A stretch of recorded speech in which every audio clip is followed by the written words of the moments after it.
Chelsea Dagger must sound extra special today, doesn't it? 30 teams, 2,460 games, plus preseason and the Olympics, and this little itty bitty thing called the playoffs. And now that that's all said and done, after 49 years, the Chicago Blackhawks are the 2010 Stanley Cup Champions. Thanks to an overtime goal from this guy. There's getting rid of the EA curse, and then there's just laughing at it. Just 4 minutes and 6 seconds into the overtime of Game 6, Patty Kane scores the Stanley Cup winning goal. And people are already talking about how eerily similar this goal is to Sidney Crosby's gold medal winner at the Olympics. It wasn't just the goal that was similar. The delayed celebrations were pretty similar too. He starts celebrating, throwing his gloves everywhere, while the rest of the team is sitting on the bench going, "Yahoo! What?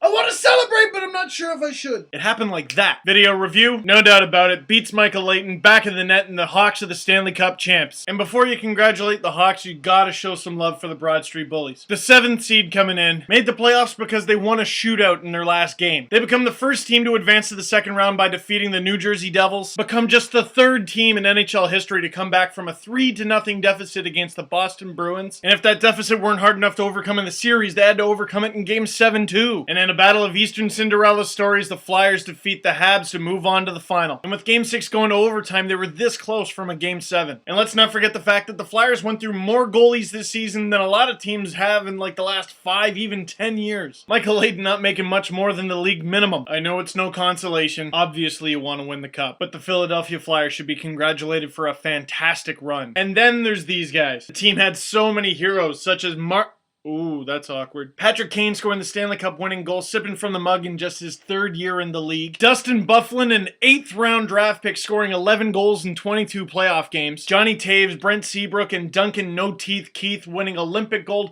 and the cup in the same year. I think those guys deserve a nap, but no teddy bears. Who needs that when you can just nap with the Stanley Cup? Probably the best sleep ever. And on top of Olympic gold, on top of the Stanley Cup, on top of captaining a Stanley Cup winning team at the age of 22, Toews is named the playoff MVP, winning the Conn Smythe Trophy. 29 points in 22 playoff games, finishing just 1 point behind Danny Briere, who did play one more playoff game for the playoff scoring title. My question for you guys, was Johnny Toews the right choice for the Conn Smythe? I'm gonna go with yes. Finishes 2nd in playoff scoring for a forward that plays both ways. That's fairly decent. On Facebook and Twitter, I saw a lot of people calling for Duncan Keith. He also had a fantastic playoffs. And what he lacked in teeth, he made up with heart. And then, of course, there's Antti Niemi, the Stanley Cup winning goalie without a contract. An unlikely hero between the pipes. Didn't always need to be spectacular, but when he was called upon, Antti Niemi got the job done. If you need any proof, just look at the photos of him with the cup. And before I finish off, there's got to be one more special congratulations for Marian Hossa. It's traded to the Penguins, loses in the cup final to the Red Wings. Says, screw the Penguins, I'm gonna sign with the Red Wings and win me a cup. Then loses in the finals to the Penguins. Signs with the Blackhawks. Just minutes away from the Stanley Cup, the puck basically bounces off of him into his own net, tying the game. Can you imagine what was going through his head?